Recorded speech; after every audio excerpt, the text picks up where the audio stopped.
Nous avons vu son étoile et nous sommes venus l'adorer. Au nom du Père et du Fils et du Saint-Esprit. Amen. Chers frères et sœurs dans le Christ, que la paix du Seigneur soit toujours avec vous. Aujourd'hui, nous célébrons la solennité de l'épiphanie du Seigneur. En cette date, le 7 janvier 2024, les lectures de ce jour nous invitent à la conversion. Les saintes lectures qui nous sont proposées, la première lecture est tirée du livre du prophète Isaïe, chapitre 60, versets 1 à 6. Les nations marcheront vers la lumière. Le psaume responsorial, c'est le psaume 71. Dieu donne au roi tes pouvoirs, à son fils de roi ta justice. La deuxième lecture est tirée de la lettre de Saint Paul apôtre aux Éphésiens, chapitre 3, versets 2 à 3, 5 à 6. Il s'agit d'un mystère. Le mystère qu'eux-mêmes les païens sont associés au même héritage du salut. Le Seigneur soit avec vous. Évangile de Jésus-Christ selon saint Matthieu, chapitre 2, versets 1 à 12. Jésus étant né à Bethléem de Judée, au temps du roi Hérode, voici des mages venus d'Orient, arrivèrent à Jérusalem en disant: Où est le roi des Juifs qui vient de naître? Nous avons vu en effet son astre à son lever et sommes venus lui rendre hommage. L'ayant appris, le roi Hérode s'émut et tout Jérusalem avec lui. Il assembla tous les grands prêtres avec les scribes du peuple et s'enquérait auprès d'eux du lieu où devait naître le Christ. À Bethléem de Juda, lui dirait-il, ainsi en effet est-il écrit par le prophète. Et toi, Bethléem, terre de Juda, tu n'es ni le mal le moindre des clans de Juda, car de toi sortira un chef qui sera pasteur de mon peuple Israël. Alors Hérode manda secrètement les mages, ce fit précisément parer le temps de l'apparition de l'astre, et les envoya à Bethléem en disant: Allez vous renseigner exactement sur l'enfant, et quand vous l'aurez trouvé, avisez-moi, afin que j'aille moi aussi lui rendre hommage. Sur ces paroles du roi, ils se mirent en route. Et voici que l'astre qu'ils avaient vu en se lever les précédait, jusqu'à ce qu'il vint s'arrêter au-dessus de l'endroit où était l'enfant. À la vue de l'astre, ils se réjouirent d'une très grande joie. Entrant alors dans le logis, ils virent l'enfant avec Marie et sa mère, et se prosternant, ils lui rendirent hommage. Puis, ouvrant leur cassette, ils lui offrirent un présent de l'or, de l'encens et de la myrrhe. Après quoi, avertis en songe de ne pas retourner chez Hérode, et ils prirent une autre route pour rentrer dans leur pays. Acclamons la parole du Seigneur.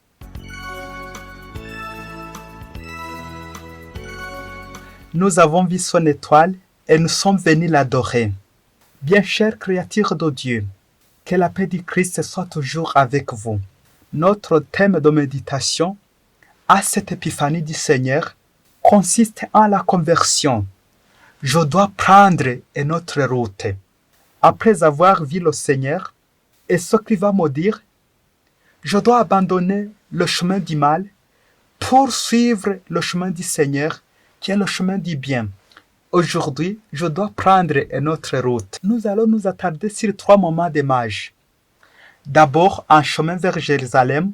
Ensuite, arriver à Bethléem, vers la crèche. Et enfin, leur retour dans leur pays. Premier point, leur voyage, leur pèlerinage. Ces mages ont des noms. Il y a Melchior, Gaspard et Balthazar. Selon l'évangile de Matthieu, des mages sont des savants et astrologues, sont venus se prosterner devant l'enfant Jésus, guidés par l'étoile jusqu'à Bethléem. Matthieu, dans son évangile, marque la nouveauté radicale que Jésus révèle dans sa mission de salut et que Saint Paul, dans la deuxième lecture, va souligner dans toute sa prédication. Le passage de la lettre aux Éphésiens le rappelle aujourd'hui. Les païens ont accès aussi au salut sans être fils d'Israël. Le salut est pour tous. À la question des mages, le pouvoir religieux et les scribes répondent sans hésitation. Le Messie doit naître à Bethléem. Il leur suffit de s'appuyer sur la connaissance des Écritures. Mais ils jugent inutile de vérifier le fait dont on vient de les mettre au courant. On peut remarquer quelque chose, que les scribes restent au niveau des théoriciens, tandis que les mages sont des praticiens, restent au niveau pragmatique. Ils ont vu, ils ont entendu, et ils veulent continuer leurs recherches, tandis que les scribes, ils restent avec leurs connaissances, j'allais dire insuffisantes. Ils ne veulent plus continuer. Les mages vont continuer jusqu'à Jésus. De leur côté, les mages, païens qu'ils étaient, ils cherchent la vérité, se renseignent auprès de ceux qui leur paraissent les plus aptes à les éclairer au moment où l'étoile n'était plus là pour éclairer leur chemin. Ils vont poursuivre le chemin de l'étoile pour être éclairés. Un sage, par définition, est celui qui cherche Dieu et fuit le péché. Quand on quitte Hérode, l'étoile apparaît. Quand on fait la rupture avec le péché, avec Hérode, la méchanceté, la corruption, tu peux continuer facilement sans hésitation. L'étoile apparaît. Chers frères et sœurs, comment surmontons nos obstacles rencontrés dans nos chemins vers Dieu? Ces mages nous révèlent que tous les hommes peuvent accéder à la foi à travers des signes qui reçoivent de Dieu.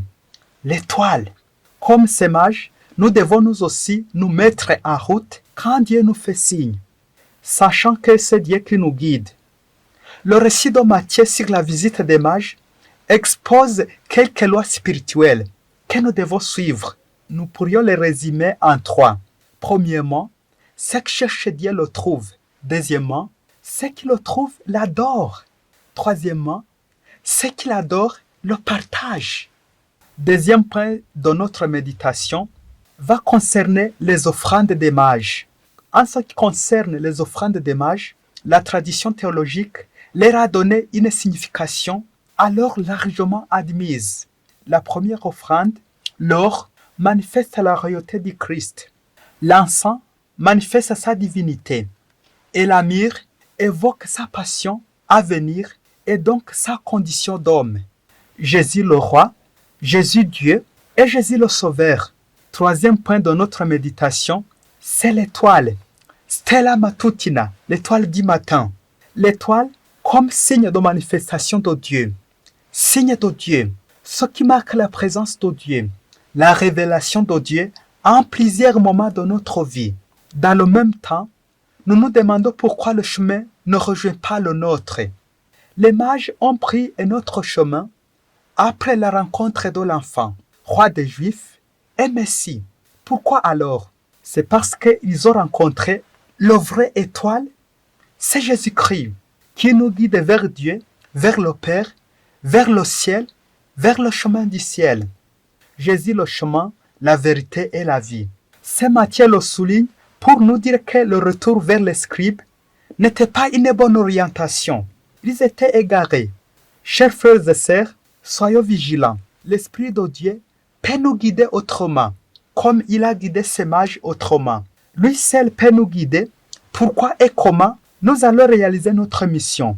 Chers frères et sœurs, acceptons-nous aussi d'être déroutés de nos certitudes premières, de nos affirmations premières.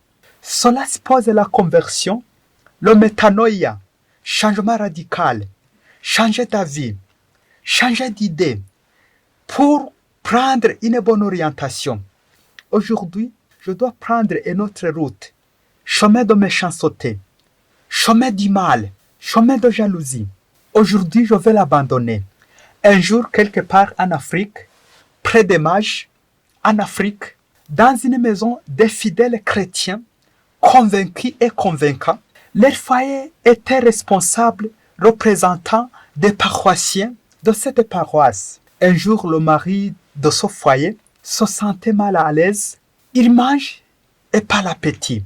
Il dort et ne trouve pas de sommeil. Il travaille, il gagne beaucoup d'argent, mais pas de joie. Alors qu'il garde de bonnes relations avec sa femme, avec ses enfants, avec ses collaborateurs, avec ses voisins, Il est en paix avec tout le monde, mais en lui-même, il n'est pas en paix. Cet homme fut troublé par cette mauvaise situation de crise qu'il traversait. Il a tenté de passer chez les médecins dans plusieurs hôpitaux, mais en vain. Car à l'hôpital, on ne remarque aucun signe, aucune maladie, rien à signaler. Un jour, cet homme avait décidé d'aller se faire soigner dans des hôpitaux spécialisés à l'étranger. À cette nuit, il rêva des songes qui le troubla davantage, des cauchemars, des rêves très angoissants. Très tôt le matin, il se décida d'aller voir le psychanalyste pour l'aider à interpréter ses songes. Arriva chez lui, il se rappela ses rêves quelques-uns devant le psychanalyste. Voilà comment c'étaient ses songes. Un jour, il voyageait dans la bourse. Comme relax, il trouva un cadavre et on lui demanda de l'enterrer. Cet homme refusa radicalement et s'enfuit directement sous prétexte de ne pas dire que c'était lui qui vient de le tuer. Aussitôt, il se réveilla avec des maux de tête, la peur, la fatigue. Il se sentait mal à l'aise. Et voici le produit de l'interprétation de ces songes après de longtemps chez le psychanalyste. Le cadavre qu'il a vu dans les songes était l'enfant illégal que cet homme avait hors du mariage. On lui demande d'enterrer le cadavre. Cela signifiait on l'avait demandé de prendre soin de cet enfant, de prendre soin de la fille mère qu'il avait engrossée, et cet homme avait refusé. Et quand l'enfant est né, la famille de la fille lui avait demandé soit de prendre l'enfant chez lui, soit chez sa maman, et l'homme avait refusé radicalement et se décida de ne plus avoir communication avec cette famille, car il avait peur de sa femme, de la société, car il était un grand homme de Dieu même, représentant des paroissiens qu'il était. Voici la solution du psychanalyste à propos de ce problème. Tu vas préparer ta femme psychologiquement par de bonnes paroles, de bonnes actions, dialogue, et quand elle sera prête et préparée, alors tu la diras ton cas et que tu veux que l'enfant soit élevé dans tes bercailles. Tu dois faire la mortification et ne plus prendre des boissons alcooliques juste pour plaire à ta femme parce qu'il n'aime pas que tu prennes des boissons alcooliques. Et après cette mortification, tu auras une bonne occasion de l'exposer ton cas simplement.